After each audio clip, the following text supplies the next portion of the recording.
नमस्कार दोस्तों, स्वागत है आप सभी का सोशल नोट चैनल पर। मित्रों, हम सभी जो है टीजीटी 2010 का पेपर लगा रहे थे सिविक्स का, ठीक है। और बाकी हम लोगों ने पुराने और सभी पेपर लगा लिए हैं। जो बंधु उन पेपर्स को नहीं सॉल्व किए हैं वो जो है प्लेलिस्ट में जा कर के आप उसको सॉल्व कर सकते हैं, ठीक है। तो टीजीटी 2010 का पेपर लगा रहे थे, ये 3 पार्ट में था, 1, 2 और ये 3, ठीक है। तो ए और बी हो जाएगा, मतलब 1 और 2 पार्ट हो गया है। आज ये तीसरे पार्ट का शुरुआत हम लोग करेंगे, ठीक है। तो सभी लोग फटाफट जुड़ जाइए और आप लोग वीडियो को लाइक सब्सक्राइब शेयर कर दीजिएगा सभी लोग, ठीक है। और जो भी बंधु नए होंगे तो वो लोग चैनल को ज़रूर सब्सक्राइब कर लीजिएगा। तो स्टार्ट करते हैं बिना देरी करते हुए आज के वीडियो की। देखा जाएगा, पहला प्रश्न है, भारत के महान्यायवादी, ठीक है, यानी अटॉर्नी जनरल, ठीक है, इनको AGI भी आप शॉर्ट में बोल देते हैं, अटॉर्नी जनरल ऑफ इंडिया या महान्यायवादी की नियुक्ति कौन करता है, ठीक है। अब ये प्रश्न जो है अक्सर करके पूछा जाता है, तो ये इम्पॉर्टेंट हो जाएगा, ठीक है। आपका TGT के लिए बहुत ही अच्छा प्रश्न है ये, ठीक। महान्यायवादी की नियुक्ति कौन करता है? प्रधानमंत्री, संघ लोक सेवा आयोग, राष्ट्रपति या इनमें से कोई नहीं। फटाफट उत्तर देने का प्रयास करिएगा सभी लोग, ठीक है। चलिए, बहुत ही अच्छा, चलिए बहुत ही बढ़िया। और सभी का आंसर बिल्कुल ठीक आ रहा होगा। और ये जो महान्यायवादी होते हैं ये भारत का सर्वोच्च विधि अधिकारी इनको कहा जाता है, ठीक है। सर्वोच्च विधि अधिकारी, सर्वोच्च विधि अधिकारी, ठीक है, सर्वोच्च विधि अधिकारी इनको कहा जाता है, ठीक है ना, महान्यायवादी को। तो बिल्कुल सही आंसर आप लोगों का आ रहा है राष्ट्रपति महोदय के प्रसाद पर्यंत, मतलब कि उन्हीं के द्वारा जो है महान्यायवादी की नियुक्ति की जा सकती है, ठीक है, की जाती है, सॉरी, ठीक है ना। अब एक क्वेश्चन यहाँ से बनता है कि नियुक्ति तो होती है, इनको हटाया कैसे जाता है, ठीक है। तो ये लोग आप लोग जो है कमेंट बॉक्स में लिखिएगा सभी लोग, ठीक है। तो ये भी क्वेश्चन कभी भी बन सकता है। तो एक तो नियुक्ति हो गया और एक तो हटाया जाना, ठीक है। चलिए अगला देखेंगे। 42वां क्वेश्चन रहेगा कि भारत के केंद्रीय मंत्रिपरिषद, ठीक है ना, यानी कि सेंट्रल कैबिनेट किसके प्रति उत्तरदायी होती है? जो कैबिनेट होते एक तरीके से कहेंगे, कैबिनेट किसके प्रति उत्तरदायी रहती है? लोकसभा, राज्यसभा, संसद या इनमें से कोई नहीं। भारत का केंद्रीय मंत्रिमंडल जो कैबिनेट होती है। फटाफट सभी लोग उत्तर देंगे, ठीक है। चलिए, बिल्कुल सही आंसर सभी का आ रहा होगा। तो यहाँ पर जो केंद्रीय मंत्रिपरिषद है, यहाँ पर जो केंद्रीय मंत्रिपरिषद होता है वो सामूहिक रूप से, कैसे?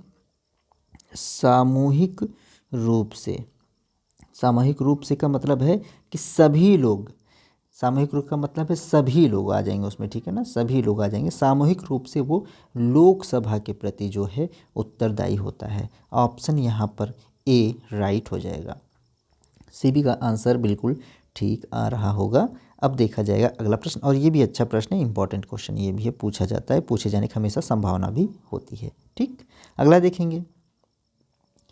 43वां प्रश्न है आज का, भूतपूर्व राजाओं, ठीक है, कि विशेषाधिकार को किस संवैधानिक संशोधन के द्वारा समाप्त कर दिया गया? जो भूतपूर्व राजा थे, राजा महाराजा जो हुआ करते थे, ठीक है, पूछ रहा है कि किस विशेषाधिकार, उनका जो विशेषाधिकार था, ठीक है, कुछ दिनों तक उनके अधिकार, कुछ अधिकार दिए गए थे। चूँकि तुरंत जो है किसी को कन्वर्ट करना जो है थोड़ा सा मतलब मुश्किल होता है, तो उनको धीरे धीरे, तो जब देश आज़ाद हुआ तो इसके बाद जो है कुछ विशेष अधिकार उनको दिए गए रहे थे, फिर बाद में उसको संवैधानिक संशोधन के द्वारा धीरे धीरे समाप्त कर दिया गया। तो वही पूछ रहा है किस संशोधन द्वारा समाप्त किया गया? 25वां, 26वां, 27वां या इनमें से कोई नहीं। 43वां प्रश्न सभी लोग आंसर देंगे। चलिए, बहुत ही अच्छा, सभी का उत्तर आ रहा होगा। चलिए, बिल्कुल सही है।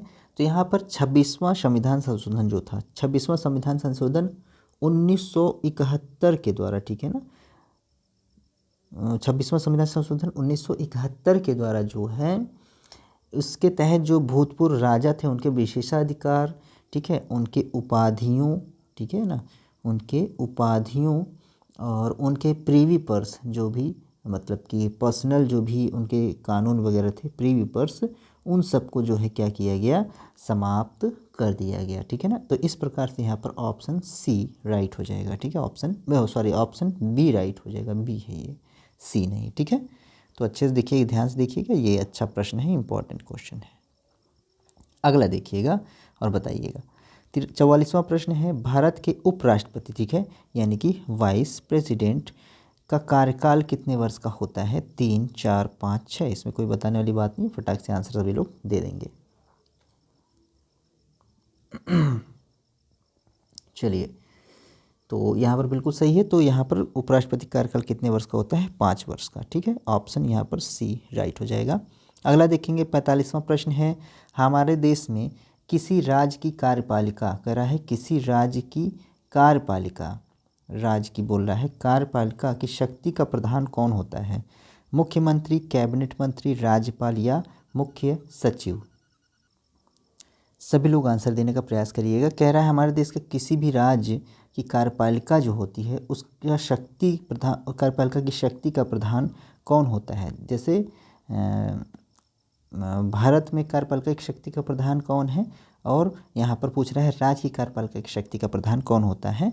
ऑप्शन है आपके पास, फटाफट आंसर दीजिएगा।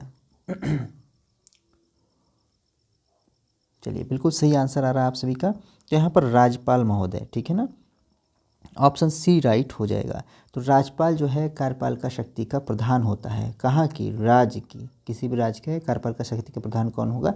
राज्यपाल। और राज्यपाल की जो नियुक्ति होती है, ठीक है ना, राज्यपाल की नियुक्ति जो होती है वो राष्ट्रपति के द्वारा की जाती है। ठीक, किसके द्वारा? राष्ट्रपति के द्वारा की जाती है। ये भी एक क्वेश्चन बनता है, ठीक है ना। तो अच्छा क्वेश्चन है, पूछा जा सकता है, इंपॉर्टेंट प्रश्न है। देखिएगा अगला प्रश्न इसी प्रकार से 46वां क्वेश्चन है कि राज्यपाल की नियुक्ति किसके द्वारा की जाती है? अभी देखिए ऊपर ही मैंने बता दिया, प्रधानमंत्री, राष्ट्रपति, लोकसभा अध्यक्ष, या इनमें से कोई नहीं। फटाक से आंसर दीजिएगा, राज्यपाल की नियुक्ति कौन करता है? चलिए, बहुत ही बढ़िया। तो यहाँ पर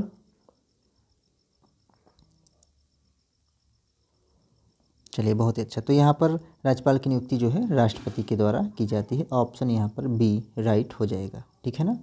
अगला देखिएगा 47वां प्रश्न है, भारतीय संविधान में सार्वजनिक वयस्क मताधिकार, बहुत ही अच्छा इंपॉर्टेंट क्वेश्चन रहेगा, ठीक है। ये इंपॉर्टेंट क्वेश्चन है, इसको लगा के रखिएगा वेरी इंपॉर्टेंट में, ठीक है। इंपॉर्टेंट है आपका पीजीटी और टीजीटी दोनों के लिए, ठीक। कह रहा है कि भारतीय संविधान में सार्वजनिक वयस्क मताधिकार की व्यवस्था को किस अनुच्छेद में उल्लिखित किया गया है? 324 में, 325 में, अनुच्छेद 326 में या 327 में? फटाफट आंसर देने का प्रयास कीजिएगा।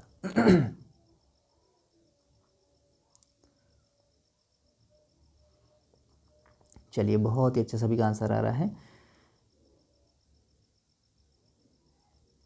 बहुत बढ़िया। तो यहाँ पर जो है क्या है, अनुच्छेद 326 है, ठीक है ना। 326 में वयस्क मताधिकार को, सार्वजनिक वयस्क मताधिकार को जगह दी गई है। ऑप्शन यहाँ पर सी राइट हो जाएगा 326 में। और साथ ही साथ 61वां जो संविधान संशोधन हुआ था, 61वां संविधान संशोधन हुआ था, उसके द्वारा क्या किया गया कि मतदाता आयु, ठीक है ना, मतदाता आयु 21 वर्ष से घटाकर कितना कर दिया गया? 18 वर्ष, ठीक। ये भी याद रखिएगा, यहाँ से ये भी एक प्रश्न बनता है, ठीक है ना। ये भी एक क्वेश्चन बनता है कि 61वें संविधान संशोधन के द्वारा मतदाता आयु 21 वर्ष से घटाकर 18 वर्ष कर दिया गया। ये भी एक प्रश्न बनता है, ज़रूर से ज़रूर याद रखिएगा। बाकी यहाँ पर सी ऑप्शन बिल्कुल भी राइट होगा, ठीक। अगला देखा जाएगा 48वां प्रश्न है, ध्यान से पढ़ेंगे। प्रत्यक्ष लोकतंत्र, ठीक है, कह रहा है प्रत्यक्ष लोकतंत्र में यह व्यवस्था रहती है कि यदि जनता के निर्वाचित प्रतिनिधियों या उनके अधिकारियों का व्यवहार संतोषजनक न हो तो जनता उन्हें पद से हटाकर उनकी जगह नए प्रतिनिधि चुन सकती है। इस पद्धति को क्या कहते हैं? ठीक है, बहुत ही अच्छा क्वेश्चन है ये, पीजीटी के लिए स्पेशली जो है अच्छा क्वेश्चन बनेगा। प्रत्याहान, परिप्रेक्षा, जनमत संग्रह या उपक्रम, बताइए कह रहा है कि प्रत्यक्ष लोकतंत्र में यह व्यवस्था रहती है कि यदि जनता द्वारा निर्वाचित प्रतिनिधि या अधिकारी हों, अगर जो वो कार्य कर रहे हैं उससे जनता को ठीक नहीं लगता है तो क्या करेंगे, उसके पद से उसको हटाकर क्या करते हैं, नए प्रतिनिधि चुन सकते हैं। तो इस पद्धति को क्या कहते हैं, इस प्रक्रिया को क्या कहते हैं? ठीक,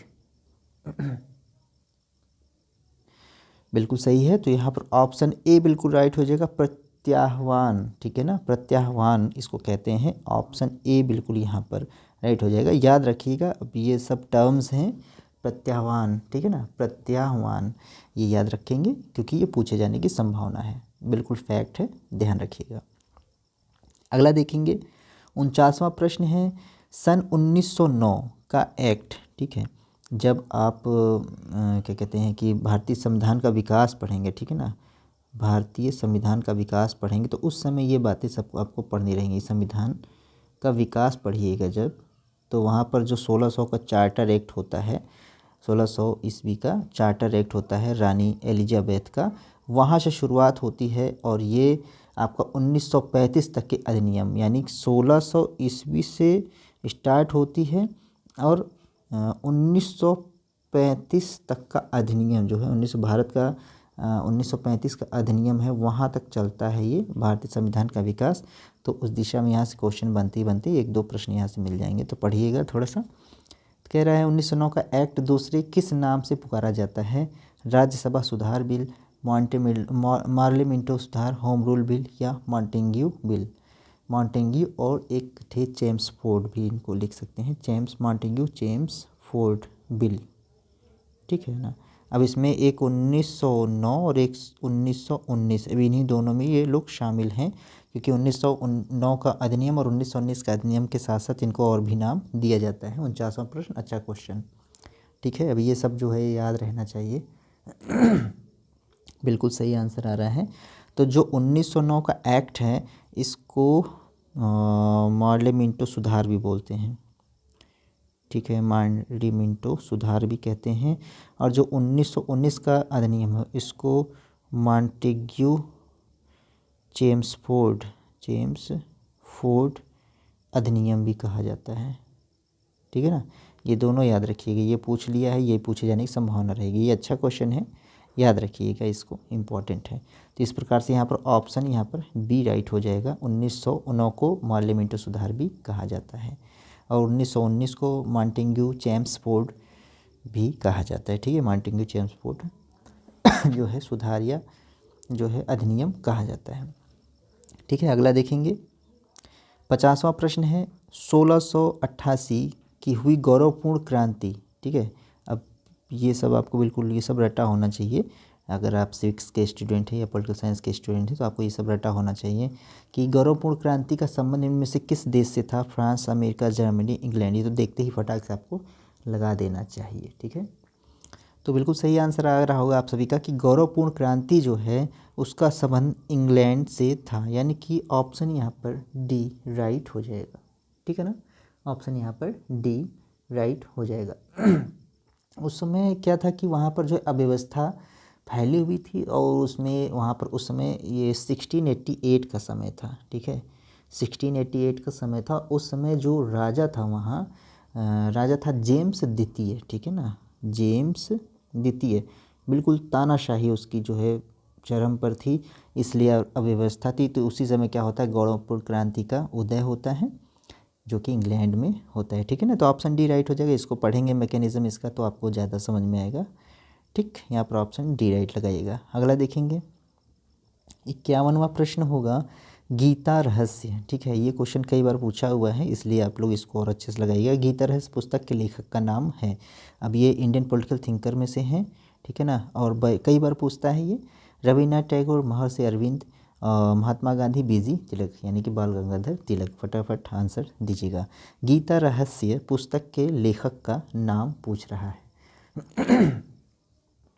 चलिए, बहुत ही अच्छा, वेरी गुड। तो यहाँ पर बिल्कुल सही ऑप्शन है सभी का। तो यहाँ पर ऑप्शन डी राइट हो जाएगा। बाल गंगाधर तिलक जो है इसके रचयिता हैं गीता रहस्य पुस्तक के, ठीक है। इनकी और भी पुस्तकें महत्वपूर्ण हैं, जैसे कि इनकी पुस्तक है the Arctic home of the Vedas, इनका पुस्तक है द आर्कटिक होम, ठीक है, the Arctic home of the Vedas. एक तो ये पुस्तक बहुत ही इम्पोर्टेंट है, इनकी पुस्तक है। बाकी गीता रहस्य आपने लिख ही दिया है। एक और है द ओरियन, भी कभी कभी पूछता है, द ओरियन, हिंदी में लिख लीजिएगा द या दी ओरियन। अब हिंदी में इसको आप लोग लिख लेंगे तो ज़्यादा समझ में आएगा, ठीक है। ये पुस्तक इनकी बहुत महत्वपूर्ण है, ठीक है ना। तो the Arctic home of the Vedas ये भी पूछता है, द ओरियन ये भी पूछता है, और गीता रहस्य आपके सामने पूछा ही हुआ है, तो ऑप्शन डी यहाँ पर राइट हो जाएगा। देखा जाएगा अगला प्रश्न। जो इम्पोर्टेंट लगे उसका स्क्रीनशॉट जरूर ले लिया करिए, फिर उसको बाद में नोट कर लिया करिए अपने कापी किताब जहाँ भी आप नोट करते रहेंगे, ठीक है। देखिएगा 52वां प्रश्न है, जिसे जीना है उसे युद्ध करना होगा, ठीक है। यानी कि जीने के लिए, ठीक है, यानी कि अपने आप को सरवाइव करने के लिए क्या करना पड़ेगा कि दूसरे से लड़ना पड़ेगा। ये कथन किसका है? सिकंदर महान का, मुसोलिनी का, माओ त्से-तुंग का या हिटलर का? ये सर्वसत्तावादी हैं हिटलर और मुसोलिनी, ये सब जो है। चलिए बताइएगा, 52 का आंसर सभी लोग दीजिएगा। चलिए बहुत ही अच्छा, तो यहाँ पर आंसर बी बिल्कुल राइट हो जाएगा। तो जो मुसोलिनी थे वो क्या कहते हैं कि जिसे जीना है उसे युद्ध करना होगा। ऑप्शन यहाँ पर बी बिल्कुल राइट हो जाएगा, ठीक है ना। चलिए, मुसोलिनी जो है वामपंथी नेता थे या वामपंथी विचारधारा थी इनकी। कैसी विचारधारा थी? वामपंथी, ठीक है, या कह लेंगे कम्युनिस्ट, इनको कह सकते हैं, कम्युनिस्ट थे, ठीक। चलिए अगला देखें। नेक्स्ट क्वेश्चन है, निम्नलिखित में से किसे भारतीय राष्ट्रवाद का मसीहा और आधुनिक भारत का जनक कहा जाता है? भारतीय राष्ट्रवाद का मसीहा और आधुनिक भारत का जनक कहा जाता है, बताइए। जयप्रकाश नारायण, रविन्द्रनाथ टैगोर, राजा राम मोहन राय या जवाहरलाल नेहरू? अच्छा question, important question, TGT PGT दोनों के लिए, ठीक है ना। आपके टीजीटी पीजीटी दोनों के लिए बहुत ही इंपॉर्टेंट रहेगा, बताइएगा फटाक से। आज इसको ख़त्म करेंगे, लगभग 63 प्रश्न हैं, ठीक है। और बाकी 2 वीडियोज़ और कर चुके हैं, जो भी नहीं देखा रहेगा वीडियो वो आप चले जाइएगा यहाँ पर ऊपर प्लेलिस्ट, एक आई बटन पे चले जाएंगे तो वहाँ से आपको प्लेलिस्ट मिल जाएगी, ठीक है। बताइएगा 53 का आंसर बिल्कुल सही आ रहा है सभी का आंसर। तो यहाँ पर राजा राम मोहन राय को जो है भारतीय राष्ट्रवाद का मसीहा और साथ ही साथ उनको क्या है, आधुनिक भारत का जनक भी कहा जाता है, ठीक है। और इन्होंने जो है बहुत ही मतलब अच्छा वर्क किया था, ठीक है। जैसे सती प्रथा के विषय में जो है इन्होंने बहुत ही अच्छा वर्क किया था, ठीक है ना। सती प्रथा एक थी, सती प्रथा का मतलब आप सभी जानते ही हैं कि हस्बैंड की मृत्यु के बाद जो है स्त्रियां जो है क्या होती थी, अपने आप को जला लेती थी, ठीक है, अपने आप को उसी चिता के साथ जो है अपने आप को सती कर दी थी, तो वही सती प्रथा। इस क्षेत्र में जो है राजा राम मोहन राय ने काफ़ी अच्छा वर्क किया था, ठीक है। एक प्रकार से बहुत ही अच्छा समाज सेवा का कार्य किया था इन्होंने, इसलिए इनको जो है भारतीय राष्ट्रवाद का मसीहा और आधुनिक भारत का जनक भी कहा जाता है। ऑप्शन यहाँ पर सी इस प्रकार से राइट हो जाएगा। अगला देखिएगा क्वेश्चन जो है, प्रश्न अच्छे हैं, ध्यान से करिएगा इसको। फॉरवर्ड ब्लॉक कई बार पूछता है, हज़ारों बार पूछता है, ये सब टीजीटी के लिए देखिए बहुत ही अच्छा प्रश्न होता है, बार बार मैं कहता रहता हूँ। फॉरवर्ड ब्लॉक का संस्थापक कौन थे? राम मनोहर लोहिया, सुभाष चंद्र बोस, अरुणा आसफ अली और जयप्रकाश नारायण, ठीक है। ये सब रिपीटेड क्वेश्चन होते हैं, देखिएगा बार बार रिपीट करता है, रिपीटेड, ठीक है, रिपीटेड होते हैं, तो इसको आप लोग ध्यान से करिएगा, ठीक है। चलिए बहुत ही अच्छा, बिल्कुल सही है। तो सुभाष चंद्र बोस महोदय ने जो है फॉरवर्ड ब्लॉक की स्थापना की थी।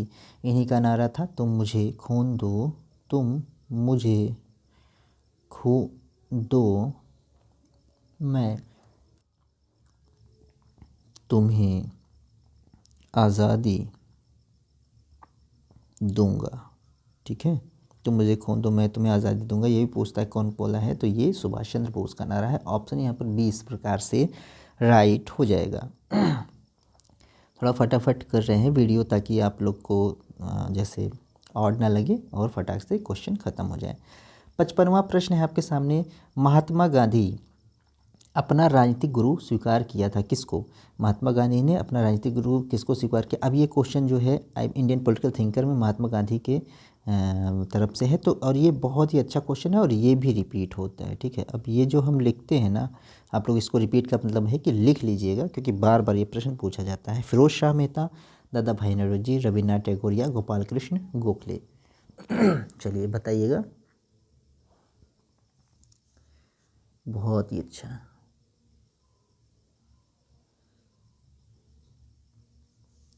चलिए बिल्कुल सही है। तो यहाँ पर गोपाल कृष्ण गोखले, इन्होंने दक्षिण अफ्रीका में पहली बार देखा था। कहाँ पर? दक्षिण अफ्रीका में जो है भाषण दे रहे थे गोखले साहब, तो उस समय गांधी जी ने इनको देखा था, उनके भाषण को सुना था और बहुत ही प्रभावित हुए थे। उसी समय से उन्होंने इनको क्या किया, अपना राजनीतिक गुरु मान लिया था। इस प्रकार से यहाँ पर ऑप्शन डी हो जाएगा, ठीक है। और अगला देखेंगे, 56वां प्रश्न है, निम्नलिखित में से किसे आधुनिक मनु कहा जाता है? ठीक है, अब ये क्वेश्चन भी रिपीट होता है कई बार, ठीक है ना, ये भी रिपीट होता है, इसको ध्यान से देखिएगा। राजेंद्र प्रसाद, BN राव, महात्मा गांधी या BR अम्बेडकर, आधुनिक मनु किसको कहा जाता है? चलिए फटाफट आंसर दीजिएगा। बिल्कुल सही आंसर है,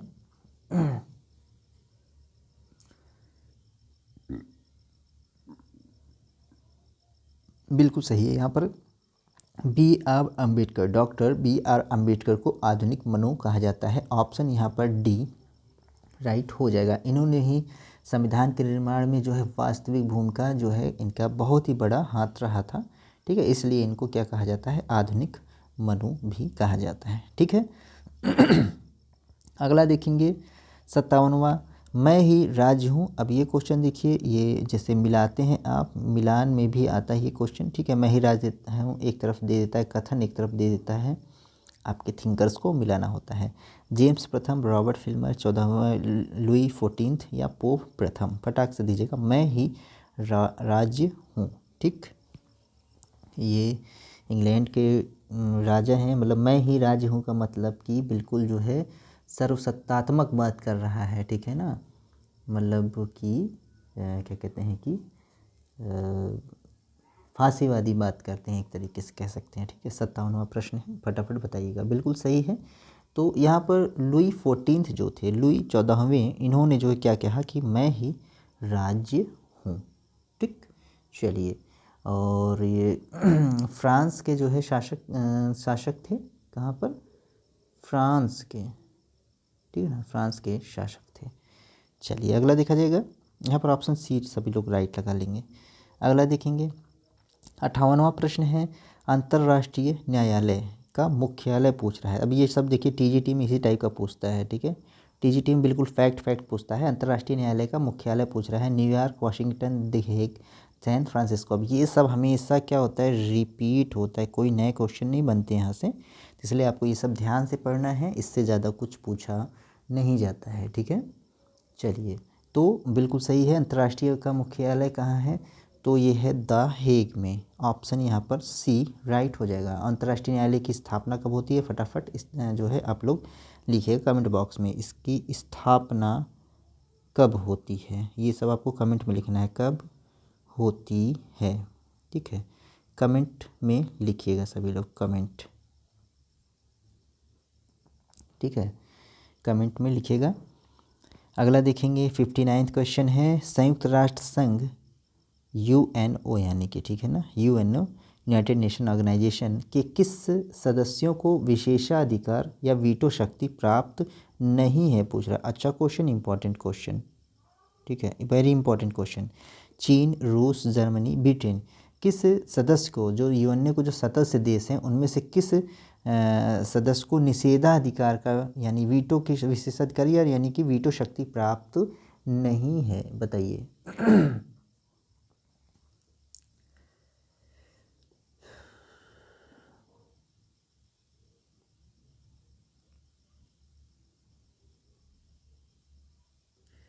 चलिए देखिए, पहले तो UNO के जो स्थायी सदस्य हैं, स्थायी सदस्यों में हैं आपके अमेरिका है, ठीक है, अमेरिका, और है आपके ब्रिटेन, ठीक, अमेरिका हो गया, ब्रिटेन, और साथ ही साथ आपके फ्रांस, ठीक है ना, और रूस, फिर हैं चीन। ये 5 सदस्य स्थायी सदस्य हैं, ठीक है ना, 5 स्थायी सदस्य हैं। तो अब जो है उस समय क्या था, तो देखिएगा सभी हैं, चीन शामिल है इसमें, रूस भी शामिल है, ब्रिटेन भी शामिल है, ठीक है ना, जर्मनी नहीं है, तो यहाँ पर जर्मनी हो जाएगा। ऑप्शन यहाँ पर सी राइट होगा, ठीक, ऑप्शन यहाँ पर सी राइट हो जाएगा। समझ गए? चलिए, बहुत ही अच्छा। अगला देखा जाएगा, ये 5 स्थायी सदस्य हैं, ये 5 स्थायी सदस्य हैं, ये मतलब यूएनओ के 5 स्थायी सदस्य, बाकी अस्थायी सदस्यों में भारत भी चुना जा चुका है, ठीक है। अगला देखिएगा, 60वां प्रश्न होगा कि स्वतंत्र भारत के प्रथम कानून मंत्री कौन थे? प्रथम कानून मंत्री चक्रवर्ती राजगोपालाचारी, BN राव या डॉक्टर BR अम्बेडकर या मेहरचंद्र महाजन। अच्छा क्वेश्चन है, इंपॉर्टेंट क्वेश्चन है, पूछता है, रिपीट करता है, शब्द बदल देगा लेकिन क्वेश्चन पूछता है ये। चलिए, बहुत ही अच्छा, तो बिल्कुल सही है। तो डॉक्टर BR अम्बेडकर महोदय, ठीक है, ऑप्शन यहाँ पर सी राइट हो जाएगा। ये जो है प्रथम स्वतंत्र भारत के प्रथम कानून मंत्री बनाए गए थे, ठीक है ना, स्वतंत्र भारत के प्रथम कानून मंत्री बनाए गए थे। लेकिन क्या था कि जो 1951 में हिंदू कोड बिल था, उसी के विषय में कुछ मतभेद हो गया था, ठीक है, हिंदू कोड बिल था एक, उसी के विषय में कुछ मतभेद हो गया था। इस वजह से उन्होंने क्या किया कि अपना कानून मंत्री पद से क्या कर दिया, त्याग दे दिया था, ठीक। तो इस प्रकार से यहाँ पर ऑप्शन सी हो जाएगा। बाकी और पढ़िएंगे तो आपको और अच्छे से समझ में आएगा। जो इम्पोर्टेंट चीज़ें हैं मैं कोशिश करता हूँ कि आपको यहीं बताता चलूँ, ठीक है। अगला देखा जाएगा, 61वां प्रश्न है, 61th क्वेश्चन, कि द्विराष्ट्र सिद्धांत कौन सा दल विश्वास करता था? द्विराष्ट्र सिद्धांत में कौन सा दल विश्वास करता था? अच्छा क्वेश्चन है, इंपॉर्टेंट क्वेश्चन है। Communist party, Congress Samajwadi party या मुस्लिम लीग, ठीक है। ये सीधे सीधे एज इट इज़ पूछता है, रिपीट होता है, ठीक, बिल्कुल एट इट इज़ पूछेगा, रिपीट होगा। कह रहा है द्विराष्ट्र के सिद्धांत में कौन सा दल विश्वास करता था, ठीक, बताइए। Communist party, Congress Samajwadi party या मुस्लिम लीग। 61वां प्रश्न बिल्कुल सही आंसर है, सभी लोग का बिल्कुल सही आंसर है। तो यहाँ पर मुस्लिम लीग जो पार्टी थी, मुस्लिम लीग, ठीक है, वो द्विराष्ट्र के सिद्धांत में विश्वास करता, ठीक है, द्विराष्ट्र के सिद्धांत में विश्वास करता था, ठीक है। और मुस्लिम लीग की स्थापना होती है आपका 1906 में, ठीक है ना। ये सब नोट करते रहिएगा, और भी फैक्ट इसको लोड करके आप लिखते रहिएगा नोट करके, ठीक है ना। तो यहाँ पर 1906 में मुस्लिम लीग की स्थापना होती है, ठीक है ना, स्थापना होती है। और ये क्या करते हैं कि बाद में अपने लिए एक अलग राष्ट्र की मांग करते हैं, ठीक है ना, अलग राष्ट्र की मांग करते हैं। तो यहाँ पर ऑप्शन इस प्रकार से डी हो जाएगा, ठीक, डी ऑप्शन यहाँ पर राइट हो जाएगा। अगला देखेंगे, 62वां प्रश्न है, स्वतंत्रता मेरा, ठीक है, देखिएगा, स्वतंत्रता मेरा जन्मसिद्ध अधिकार है और मैं इसे लेकर रहूँगा, ठीक है। अब ये भी देखिए रिपीट करता है, ये भी IPT का क्वेश्चन, इंडियन पॉलिटिकल थिंकर का। तो ये कौन कहता है? बाल गंगाधर तिलक, लाला लाजपत राय, विपिन चंद्र पाल या इनमें से कोई नहीं, ठीक है। अब कांग्रेस में 2 दल थे, कांग्रेस में 2 दल थे, एक गरम और एक नरम दल। गरम दल में लाल बाल और पाल, ये फेमस थे, लाल बाल पाल, लाला लाजपत राय, बाल गंगाधर तिलक और जो है विपिन चंद्र पाल, ठीक है। ये तीनों ही दिए हुए हैं। यही है कि कौन बोलता है कि स्वतंत्रता मेरा जन्मसिद्ध अधिकार है, ठीक है। अच्छा क्वेश्चन है, इंपॉर्टेंट क्वेश्चन है। और नरमपंथी में बाकी गांधी जी वगैरह और बाकी जितने भी लोग रहते हैं वो सभी नरमपंथी में आते थे। चलिए फटाफट बताइएगा 62 का आंसर। इसके बाद लास्ट क्वेश्चन रहेगा, ये सेकंड लास्ट है। तो बिल्कुल सही है। तो यहाँ पर बाल गंगाधर तिलक महोदय ने जो है ऑप्शन यहाँ पर ए राइट हो जाएगा। इन्होंने कहा था कि स्वतंत्रता मेरा जन्मसिद्ध अधिकार है और मैं इसको लेकर रहूँगा। ठीक है ना। देखा जाएगा अगला और आज का आखिरी प्रश्न कह रहा है संयुक्त राष्ट्र संघ यानी कि यूएनओ की सुरक्षा परिषद। देखिए मैंने बताया कई बार ये इम्पॉर्टेंट टॉपिक ही है, इम्पॉर्टेंट टॉपिक है। ठीक है, इसके जितने भी ये अंग हैं, ये अंग है यूएनओ के अंग है, सारे अंग भी जो है इम्पॉर्टेंट, आपको सब पढ़िए। कितने सदस्य अस्थाई हैं, कह रहा 5, 7, 10, 15। अस्थाई सदस्य पूछ रहा है। अच्छा क्वेश्चन, इंपॉर्टेंट क्वेश्चन। चलिए फटाफट दीजिएगा। बिल्कुल सही है, बिल्कुल सही आंसर देने सभी लोग। बिल्कुल अच्छा, बिल्कुल सही, बहुत ही अच्छा। तो यहाँ पर ऑप्शन सी राइट हो जाएगा। 10 जो है अस्थाई सदस्य होते हैं, ऑप्शन सी राइट हो जाएगा। और 5 जो है क्या होते हैं, 5 स्थायी सदस्य होते हैं। ठीक है ना, 5 स्थायी सदस्य होते हैं। स्थायी सदस्यों में कौन कौन है, तो स्थायी सदस्यों में है पहले आपके यूएसए यानी कि अमेरिका, साथ ही साथ है आपका ब्रिटेन। ठीक है ना, ब्रिटेन। फिर कौन है, फ्रांस, फ्रांस हो जाएगा। फिर रूस हो जाएगा। ठीक है, फिर इसके बाद चाइना हो जाएगा या चीन हो जाएगा। ठीक है, ये स्थायी सदस्य हैं, बाकी 10 अस्थायी सदस्य होते हैं। ठीक है, इसको और अच्छे से पढ़िएगा तो आपको ज़्यादा समझ में आएगा। ठीक, तो ये थी आज की वीडियो। और वीडियो कैसा लगा बताइएगा, और कितने आप लोगों ने अटेम्प्ट किए वो भी बताइएगा। तो हम लोग लगा रहे थे टीजीटी सिविक्स का पेपर। ठीक है, टीजीटी सिविक्स का पेपर जो कि 2010 का था। ठीक है, और ये 3 पार्ट में आपके सामने आई है, 1, 2, 3, तीनों पार्ट आपके कंप्लीट हो चुके हैं आज। तो ये पेपर ख़त्म हो गया है। अब जो आएगा देखते हैं, तो शायद टीजीटी सिविक्स 2011 का पेपर हम लोग शायद लगाएंगे, या पीजीटी का कोई पेपर उठा करके हम लोग लगाएंगे। ठीक है, कोई जो भी लगाएंगे आपके सामने वीडियो आ जाएगी। तो जाते जाते यार सभी से निवेदन है कि सब लोग लाइक, सब्सक्राइब और शेयर ज़रूर करिए, और थोड़ा सब्सक्राइबर आप लोग बढ़ाइए, क्योंकि सब्सक्राइब ज़रूर कर लिया करिए ताकि नोटिफिकेशन मिल जाए और ताकि मुझे भी कुछ अच्छा लगे। जल्दी हम लोग 1K कंप्लीट कर लें तो अच्छा होगा, यानी कि 1000 सब्सक्राइबर कंप्लीट हो जाएंगे तो बहुत ही अच्छा होगा, ताकि 1.2 इस तरीके से लिख करके दिखेगा। ठीक है, के जब लिख के आता है ना तो बड़ा अच्छा लगता है। ठीक है, तो इसको के करवाइए फटाक से। चलिए मिलते हैं फिर अगली वीडियो के साथ, और अच्छा लगा हो तो कमेंट ज़रूर करिएगा। सभी को वीडियो से जुड़ने के लिए बहुत ही धन्यवाद। जय हिंद।